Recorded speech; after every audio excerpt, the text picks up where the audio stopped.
Hello friends, मैं कुमार कृष्णा आप सभी लोगों का स्वागत करता हूं अपने कंप्यूटर टूल चैनल पर।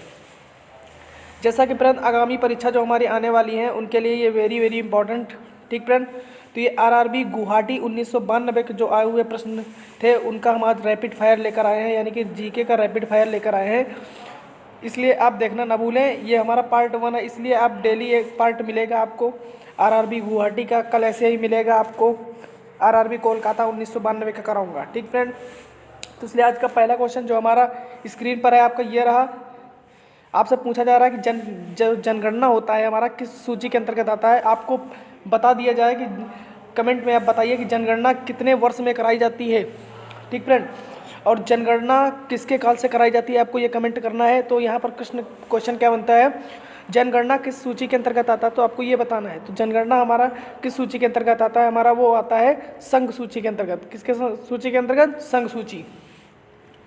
अगला देखते हैं, अगला क्वेश्चन क्या कहता है, भारत का संविधान भारत के किस संघ में वर्णित करता है। यानी कि जो भारत का संविधान है हमारा, ये हमारा क्या करता है, किस संघ में वर्णित करता है, आपको ये बताना है।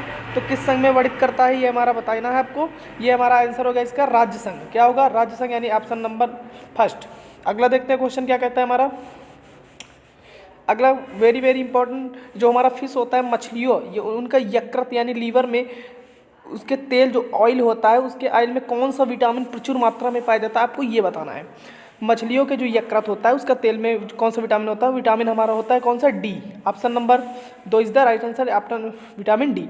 आपको एक बात और बता दिया जाए तो ये जो विटामिन डी होता है ये हमारा सनलाइट के नाम से भी जाना जाता है, यानी सनलाइट विटामिन भी कहते हैं इसको। क्या कहते हैं? सनलाइट विटामिन भी कहते हैं। और ये सूर्य की रोशनी में भी हमको प्राप्त हो जाता है। और याद रखना, मछलियों के यकृत का जो तेल होता है उसमें भी होता है प्रचुर मात्रा में, यानी अधिक मात्रा में होता है। अगला क्वेश्चन क्या कहता है, क्षुद्र ग्रह किन किन ग्रहों के बीच होता है। जो क्षुद्र ग्रह होता है हमारा किन किन ग्रहों के बीच होता है, तो इसका आंसर जो होगा मंगल और बृहस्पति। मंगल और Brihaspati is the right answer. अगला देखते हैं, अगला क्वेश्चन बहुत इंपॉर्टेंट है। तुलबुल परियोजना किस नदी पर है। जो तुलबुल परियोजना है हमारी किस नदी पर है, तो ये हमारी जो नदी है वो हमारी होगी कौन सी नदी? झेलम नदी। कौन सी नदी होगी? झेलम नदी इज द राइट आंसर। अगला देखते हैं, बाबरनामा के लेखक है। जो बाबरनामा के लेखक हैं वो कौन है, आपको ये बताना है। बाबरनामा के लेखक हमारे कौन है? बाबर है। कौन है? बाबर। अगला देखते हैं, अंतर्राष्ट्रीय महिला दिवस, वेरी वेरी इंपॉर्टेंट, आगामी परीक्षा में आ सकता है। अंतर्राष्ट्रीय महिला दिवस जो मनाया जाता है कब मनाया जाता है, आपको ये बताना है। ये हमारा 8 मार्च को मनाया जाता है, यानी option number 1 is the right answer. कब मनाया जाता है? 8 मार्च को ये क्या किया जाता है? मनाया जाता है। अगला देखते हैं, अगला देखते हैं प्रकाश वर्ष, वेरी इंपॉर्टेंट साइंस का क्वेश्चन। प्रकाश वर्ष मात्रक है, किसका मात्रक है? तो प्रकाश वर्ष हमारा किसका मात्रक हो जाता है, आपको ये आंसर करना है। तो इसका जो आंसर होगा वो किसका होता है? दूरी का। किसका होता है? दूरी का। तो इसमें कौन सा ऑप्शन सही हो जाएगा? तीसरा, दूरी का। प्रकाश वर्ष दूरी का मात्रक होता है। मानव शरीर का सामान्य ताप कितना होता है, यानी कि जो टेम्परेचर होता है ह्यूमन बॉडीज़ का कितना होता है, आपको ये पूछा गया। जनरली वो होता है हमारा कितना? 37 degree Celsius. Option A is the right answer, 37 degree Celsius. 37 degree Celsius ऐसे लिखा जाता है, सिंबल देख लीजिए।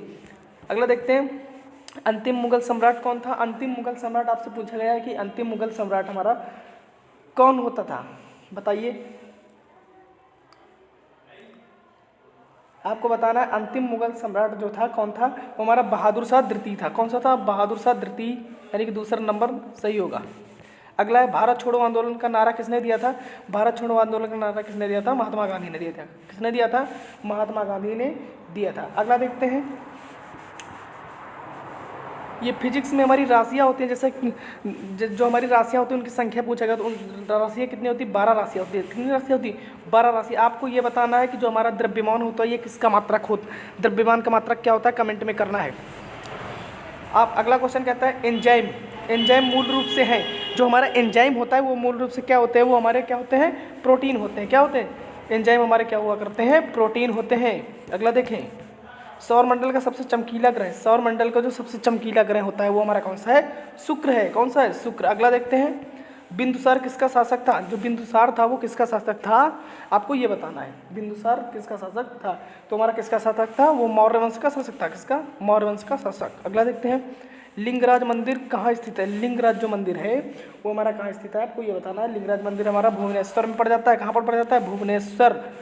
कहाँ पड़ जाता है? भुवनेश्वर में पड़ जाता है। ठीक फ्रेंड, अगला देखते हैं मकाऊ।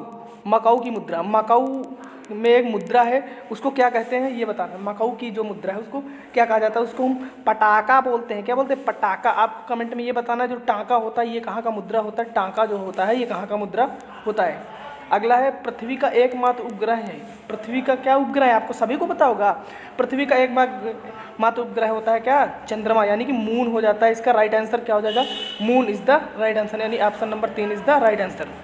ठीक फ्रेंड, तो यहाँ पर फ्रेंड हो जाता है हमारा टेस्ट खत्म। तो इसलिए आपको अगर वीडियो अच्छा लगा हो तो लाइक कर देना, अगर ना अच्छा लगा हो तो डिसलाइक कर दीजिए। जय हिंद, जय भारत मेरे दोस्तों, मेरी बहनों।